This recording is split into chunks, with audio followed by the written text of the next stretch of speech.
All right, guys. Well, welcome back to episode or session, I should say, session 8 of episode 1.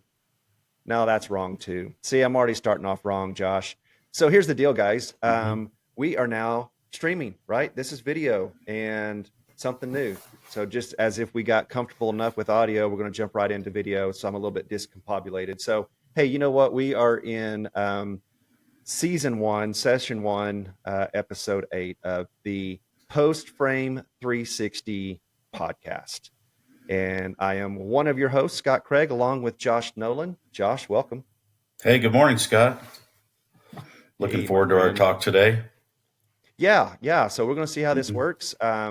And yeah, hopefully you guys like the opportunity and the option to be able to watch us. You may say, "Oh, yeah, I don't think so. That guy with the beard, I'm going to avoid that one." But so today, guys, we're going to talk to you a little bit about planning your jobs around the weather.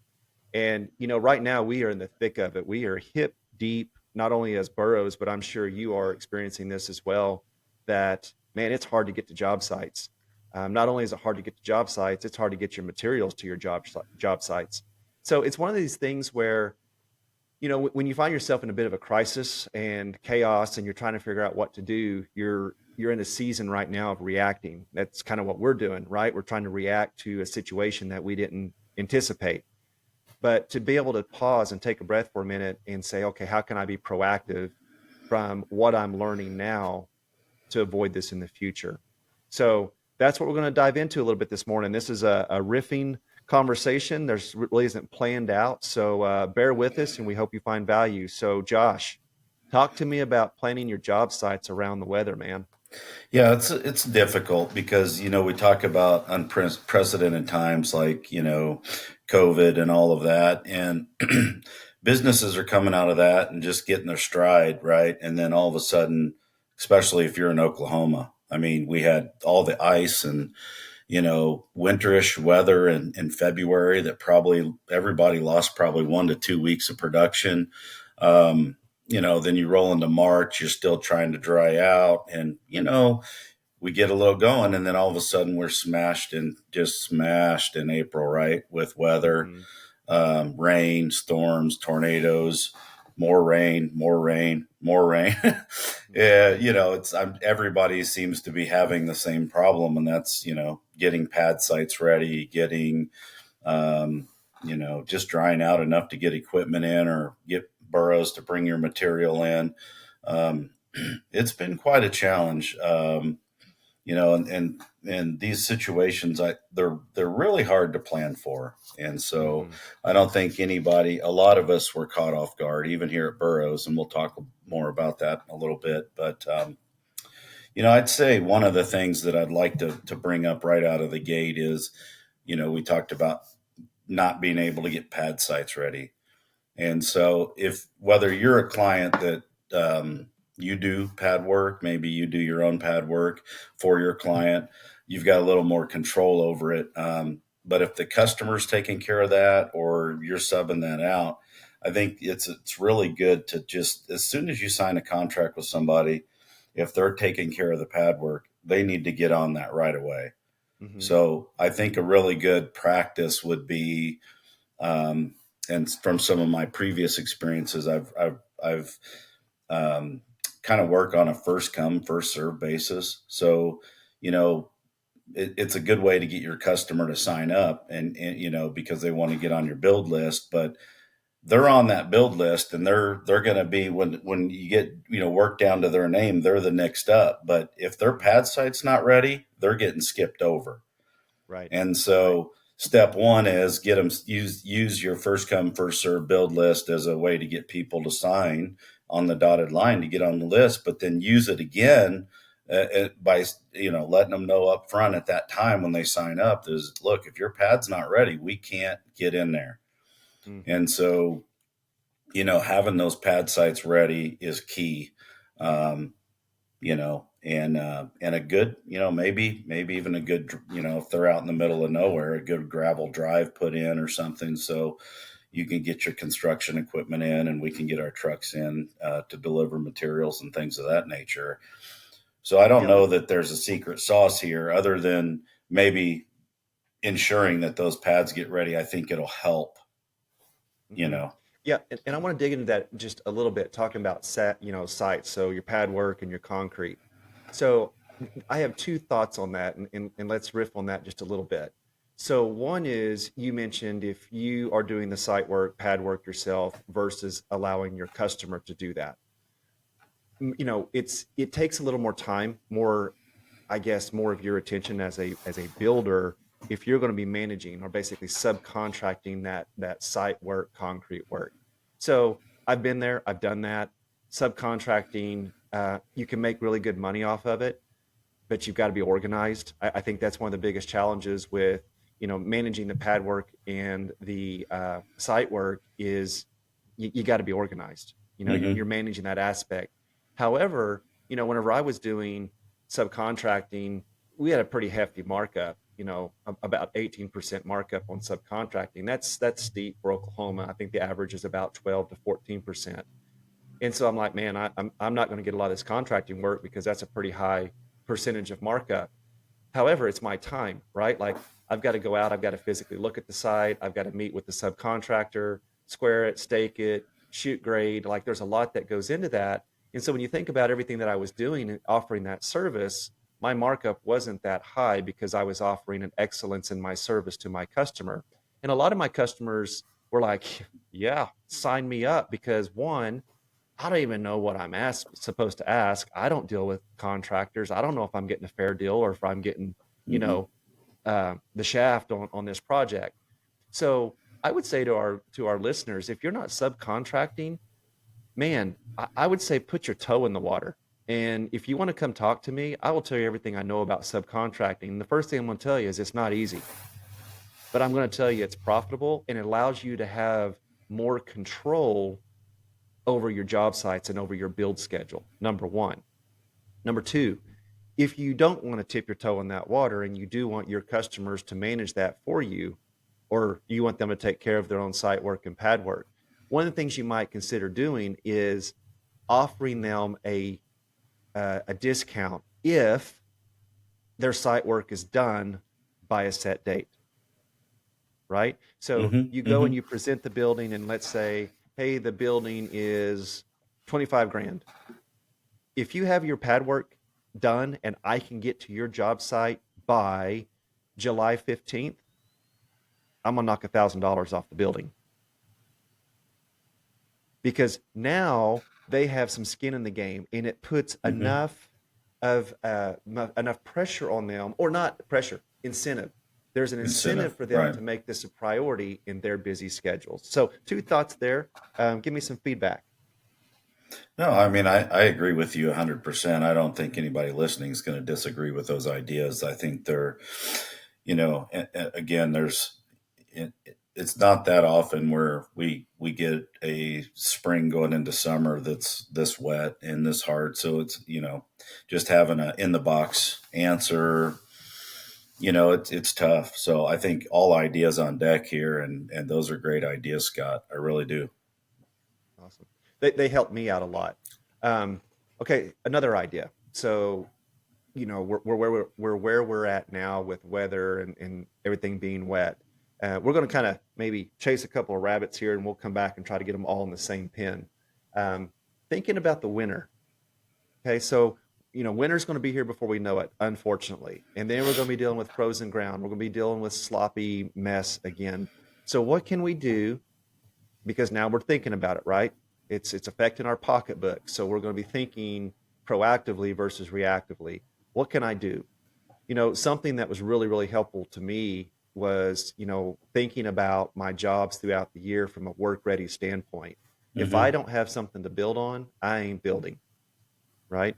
And so it's more of a cost to your customer, but it's certainly something to think about, because a lot of customers, they want their building, right? They want their shop, they want their barn dough, they want to get into it. Um, is start thinking about, if you're not already doing this, about putting buildings on slabs, because you could start having slabs being poured with a thickened edge. You can be doing that now, with where the ground is dry enough, or maybe you're so backed up, right? Because you've got buildings that you've already contracted you can't get to, so you're running behind. and you still need to sell buildings, and start selling into September, October, Mm-hmm. Mm-hmm. November. But you got to be thinking, what's the ground going to be like? So you could sell some of these buildings on a slab. That way, whenever it's time to build, you're not waiting for the ground to dry out so you can put holes in the ground. Would Sure. work, No, I right? think that's good. Yeah, no, that's a great idea. One thing I think about in this, in when you're talking winter, is every customer of ours, they know what it's like. Most customers will travel a little bit out of their home zone, and so one thing that comes to my mind is, hey, offer a winter build special and run that special in Texas, right? So if you're an Oklahoma builder, hey, you can drive anywhere from 3 to 8 hours south and Right. have pretty decent weather in the wintertime. So go in the fall, start advertising a winter special in Texas, and just be upfront with those clients like, hey, this is why I'm doing this. This is why you're getting such a good deal, is because when I can't build in mid-December in Oklahoma, I'm going to come and build your project in that time frame, right? Yes. Yes. Yeah, and so it's kind of a, hey, you give them the incentive. It helps you out in that time, but it helps them out because they get a discount. They just got to wait until the winter weather hits you, so that typically you'd be shutting your operation down, but now you're just sending them to Texas. You're just Mhm. going to Texas to build a building. Um, so that I think that might be a good idea for people to explore and consider. Sure, 100%.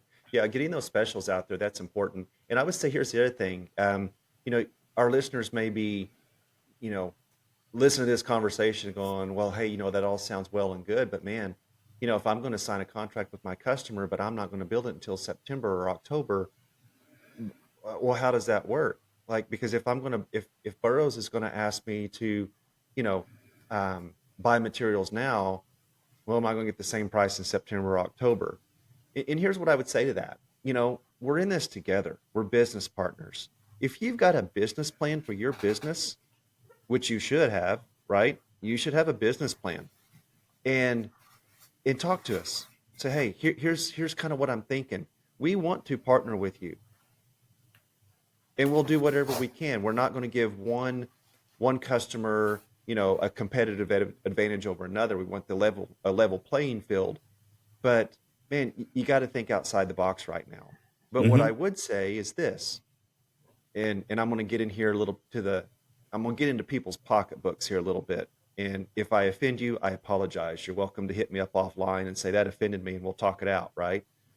But right now, when things are tight and you're trying to figure some stuff out, man, you need to load your coffers. Okay.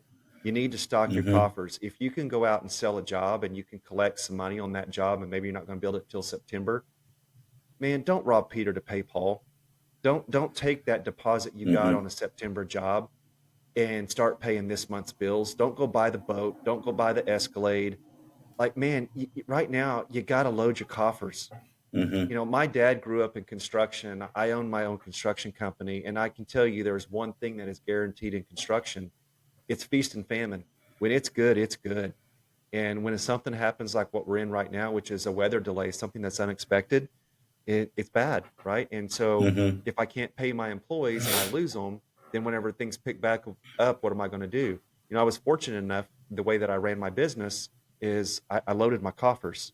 And there were some times when we couldn't work due to weather. I didn't want to lose my employees. I paid them. I did, right? For me, that was a company investment to make sure I had my Mm-hmm. skilled workers when I needed them. I couldn't have done that if I'd bought the new truck and wrapped it, right? And I'm not saying those are bad things. I'm not saying don't go and buy the new truck if you need it for your business. And I'm not saying don't do a wrap, right? You can use marketing dollars and tax credits. Like, I get it, right? But Yeah. man, right now, Mhm. got to be smart with your money, and man, stockpile the cash, because it's going to take a while to get out of this one. Everyone is I, behind right now. I just want to say, you've got a really good point there, and I want to, in the very near future, maybe even our next podcast, I'll bet we could do a 2-part series on cash flow and Yes. accounting and Mm, best practices, yeah. because, man, those things you just hit on, they're uber important all the time, not just in the winter and the spring, all year round. Just the way you run your business, the way it's structured, the way you handle your accounting, the way you uh, you know accrue, different things with your, all of that stuff matters in big time. And I think we should spend a lot of time talking about that in the future. Yeah. Um, and how we can even offer up maybe some help and advice in that sector. Right. So Yeah. let's Yeah. definitely I do think that. let's go ahead and we'll put that down now. So tune in for the next two upcoming episodes, and we'll probably have to do a two-part series on kind of some of the internal mechanics of cash flow and credit and things like that. Because here's the thing: if you stumble into a lot of success and maybe you're not accustomed to that, one, certainly I hope I didn't offend anyone. Two, you got to learn, right? And if maybe you were in a previous career and then you jumped into post frame and you hit it whenever things were just busting at the seams and you got more cash than you've ever had in your life, but because you've never had that much cash in your life and you've never ran a business, it's kind of easy to make some mistakes with your cash flow, and then you find yourself, whoa, whoa, whoa, whoa, taxes caught me off guard. Oh no, I it's been so wet for the past 3 months. I'm behind. Crap, I've got that truck payment. Oh, and I've got my house payment. Oh, and I've got the Hmm. boat payment. Like those things will catch up with you very, very quick. And what happens is when you're successful, you're also busy and you got a lot of things to do to manage not only the sales, but the quotes and Hmm. leads and your crew and your calendar. And so things can get away from you really, really quick. And so I Yeah. appreciate that, Josh, because I think it is a valuable conversation and one that we need to have, and yeah, I may dig in your sandbox a little bit, but man, would you rather have someone dig in your sandbox that cares about you or someone that doesn't care to dig in your sandbox because they're just looking for the next big deal, right? We truly Right. are partners with our contractors, and you may not always see that, you may not always feel that, but man, if now that we're on video, if you're watching this, and hopefully you can look into my eyes through my camera, I'm looking right at you. We care, right? Like we care about our partners. There are more meetings than you can imagine that go on about how do we serve our clients well. And we don't always get it right, but guess what? Sometimes people get in our sandbox and say, "Hey, I think you ought to rethink that." Yeah. And I Yeah. say, "Jump on in. Let's figure it out together." Well, we got about 4 or 5 minutes left tops. So, do you have any other ideas for our customers on what they can do to weather the storm in these? I want to. These I keep challenging wanting to say times. unprecedented times, but how many times can you say that, right? You Yeah, know. yeah. Well, Uh, it is. I was talking to one of our teammates yesterday, and he's been with Burrows for 9 years. And he goes, I have never seen it like this ever. And so it's like, okay, so let's take inventory of that. So, parting thoughts as we close this up is one, if you're not able to get to your job sites right now, don't panic, plan. So if we can maybe put 2 or 3 or 4 points here, don't panic, plan. Don't spend, save. mm-hmm. Think about your crew. If you're kind of slow right now, what can you do now to get your crew prepared for whenever business gets busy? Because here's the thing, you may be working some really long hours. Okay. If you're behind because you haven't been able to get to job sites, yeah, I don't know. You decide, it's your business, but you might be working 10, 12-hour days to try to get caught up. So is your crew ready for that? Have some sit downs with your crews and say, hey, are you guys ready to go to 12-hour days whenever things dry out and we're going to get caught up? So plan, plan, plan, plan. Take this opportunity to get a 4 week, 6 week, 8 week, 12-week plan together. How are you going to get caught up? Also, if you think, oh my gosh, the world's going to end, how am I going to sell anything on a 12-week schedule? Trust me, there are plenty of really good post frame companies out there that are selling on an 8 to 12 week schedule all the time. Not I just sold, now. yeah, I sold 6 months out. Yeah. I had jobs on the books for 6 months. At one point, I had a job that was 8 months out. Um, and people will do it, right? If they want quality, if you do a great job of, I hate to say selling, if you do a great job representing yourself and what you bring to the table and how you're Hmm. going to take care of that customer. And here's the other thing, guys, this is so important. If you sell a job and you sell it 3 months or 4 months out, don't cut off communication with that customer for 4 months until you're ready to build. Stay in contact. Because here's the Hmm. thing, if they write you a down payment and you tell them you're going to build in 4 months and y'all agree you're going to build in 4 months and they don't hear from you for 4 months, think about how you would feel, right?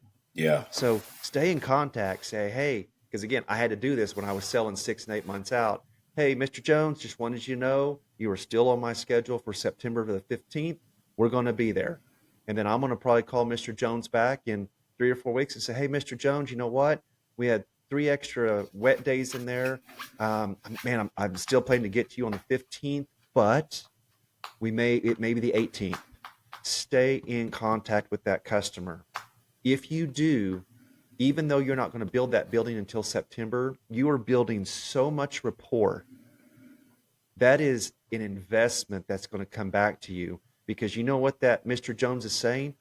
Man, uh, John Construction or Frank Construction or whatever company, put what your name on it. They do a great job of staying in touch with me and they're communicating. Man, you should call them. Well, you should get on their schedule. You can be selling. Actually, you can have someone selling for you when you're not selling if you'll just communicate. Hmm. Communicate well, keep them in the loop, be professional. That will bring more value than you can imagine. Yeah, and even if you have to hire, a high school student on summer break or someone that's responsible, or a stay-at-home mom or something, to make those phone calls for you, right? Like, you might say, "Oh, how am I going to run the crew and run my business and, make 50 phone calls a day to, just maybe just a little administrative help there would, they just want to hear from somebody. They, Yes, but that communication is key. Um, and so many people just, it is. you get busy in your day to day and you forget, you think, "Oh, I'll call them tomorrow," but then tomorrow becomes the next day. And then, so, Mhm.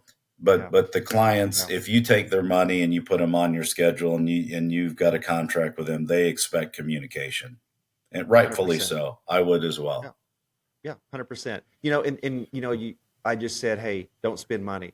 I didn't say don't spend money at all because there's also some services out there. You mentioned having someone make phone calls. Yeah, that's great. But there's also a service out there called Constant Contact. Um, check into it. But here's the thing, communicate, right? Ask your customer, what is the best way to communicate with you? Do you like email? Will you check it? Do you like text? Will you block it? Um, Ask them how they would like for you to communicate and communicate them Hmm. within that manner. Because I can tell you, when I was working my own clients, and then when I was with Morton Buildings, your age demographic is going to determine how they want you to communicate with them. The older demographic, they're going to want a phone call. The middle age demographic, they're probably okay with email. The younger generation, you better be texting because they're going to be looking at their smartwatch. And here's the Hmm. other little Hmm. secret. Let me give you guys a secret. When you text someone in bold letters, put who it is. Think about yourself, right? Bzz, bzz, your phone does that, or your watch. You look at it, and it's going to give you a small caption of the message. So whenever I communicate, and for you, those who are listening, and if you've got a text message from me, you'll generally see it. It'll say Burrows Supply, all caps. I do that Hmm. so you know who's reaching out to you, so you don't just whack your phone and say, yeah, whatever, that's just another text message, right? So be strategic. Think Hmm. about what you're doing, but communicate. Ask your customer, how do you want me to communicate with you? And you are Good. competing for their attention. So uppercase, Frank's Construction, Right. and make it short and sweet. Good stuff, Scott. Good stuff. I'm looking forward to our next call now. All of a sudden, Yeah. ready for it. Yeah, it'll be good. Yeah, we'll get some stuff put together, guys. And again, you are welcome to email us. And it really would help us if you would. If you will email Scott C, Scott, C as in Charles, at Burrows, Burrows hyphen supply.com. Let me know what you're thinking. Let Josh and I know if, hey, you guys are hitting some good points. Give us some constructive feedback. Scott, shave the beard. It's not going to happen. Whatever.